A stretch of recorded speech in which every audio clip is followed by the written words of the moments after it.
An important component of the rocket control unit are altimeters. There are quite a few companies involved in their production, and the failure of even one of them could be critical for Russia for the production of not only the Kh-101 but also other cruise missiles in general, as discussed in the 24-channel article.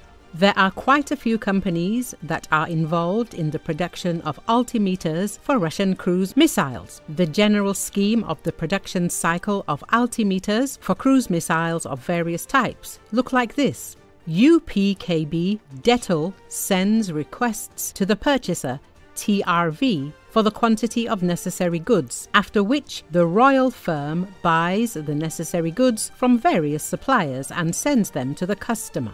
Altimeters are a rare commodity that is an important component of the missile control unit. Thanks to this piloting device, a cruise missile can navigate in space, bypass terrain, and understand when it needs to rise up or descend down to bypass obstacles or air defense systems. Without such a technologically complex component, all cruise missiles simply could not be used for firing. There are many complex moments in this process that could lead to a complete disruption of the supply of components to factories and, as a result, leave the aggressor country, Russia, without critical important missiles. For example, it could be the arrival of Ukrainian drones or missiles which literally cut off JSC NPO Strela from all supply chains for at least a whole month, or the emergence of problems with settlements between TRV Engineering and Kazakhstani suppliers of tantalum products from which capacitors are made, due to which the Russians had to urgently look for components of Chinese manufacture. It is clear that neither the arrivals nor the refusal of suppliers are capable of 100% disrupting the altimeter production processes. At the same time, each complication of the scheme, the search for intermediaries or enterprises that are ready to take direct or indirect part in the assembly of missiles, greatly complicates the path to the Russians' goal, the murder of Ukrainians. At the same time, it is the electronic component in this type of ammunition that is the most sensitive point for the Russians, since it is simply impossible to replace certain microcircuits, capacitors, or matrices, and replacing suppliers can sometimes take months. Moreover, the overall situation with altimeter components in Russia is difficult. In general, it is so bad that they often have to make ammunition from parts that have not passed the suitability test, because state defense orders cannot be disrupted because Putin needs shelling here and now.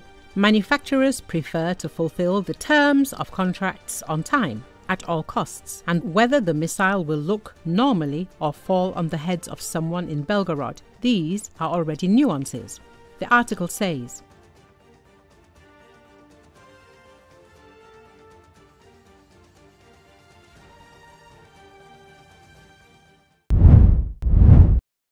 Russians have been stranded in an airplane flying from Sochi to Moscow for around 10 hours after work of airports was disrupted following Ukrainian drone strikes on Moscow on Wednesday morning.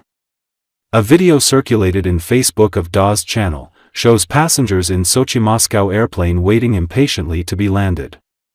One of the passengers said the airplane turned around from Moscow after flying for 5 hours and flew to St. Petersburg city.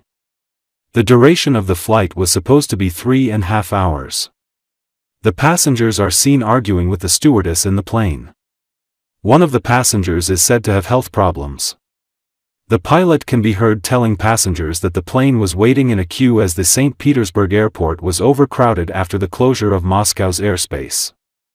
The pilot said 10 more airplanes were waiting to be allowed landing. The pilot asked the passengers to be patient. Earlier, it was reported that Russia's flag carrier Aeroflot cancelled 52 flights from Moscow and 54 to the capital on Wednesday following Ukrainian attacks. In addition, Ural Airlines cancelled 18 flights. Pobeda and S7 Airlines have also announced the cancellation of some flights on May 6 and 7.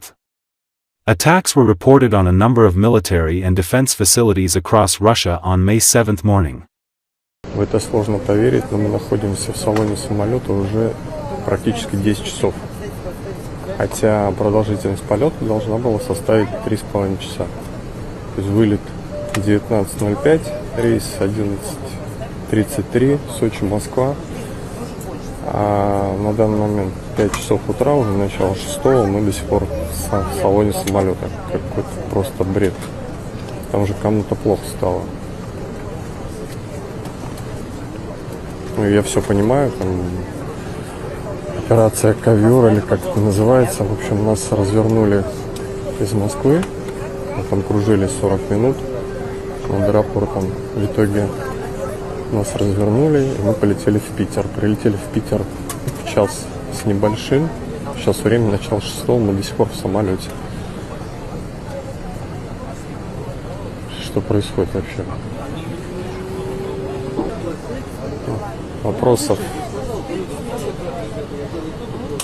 стюардессам нет, и вообще к экипажу однозначно вопросы к руководству, почему нас тут держат. Народ уже начинает возмущаться.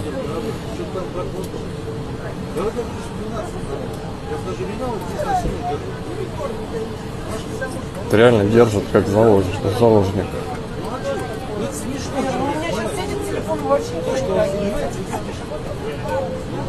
А флот впервые сильно удивляет, неприятно удивляет. Нужно было вывести нас, ну понятно, там 10, ну пусть там 15-20 рейсов развернули, отправили в Питер. Неужели за это время нельзя было всех выпустить? Ну, и хоть какие-то меры предпринять. Непонятно. Надеюсь, там с человеком все в порядке. С закрытием полностью московской зоны аэропорт Санкт-Петербург принял больше воздушных судов, чем может обслужить. На данный момент мы стоим в очереди на высаживание пассажиров. Мы стоим в очереди, как и все, где порядка 20-30 самолетов. Пришлось оставаться на своих местах и сохранять спокойствие. Спасибо за внимание. Даже командир корабля понимает, что несет какую-то херню полную. 20-30 бортов не могут разгрузить 5 часов. Что происходит вообще?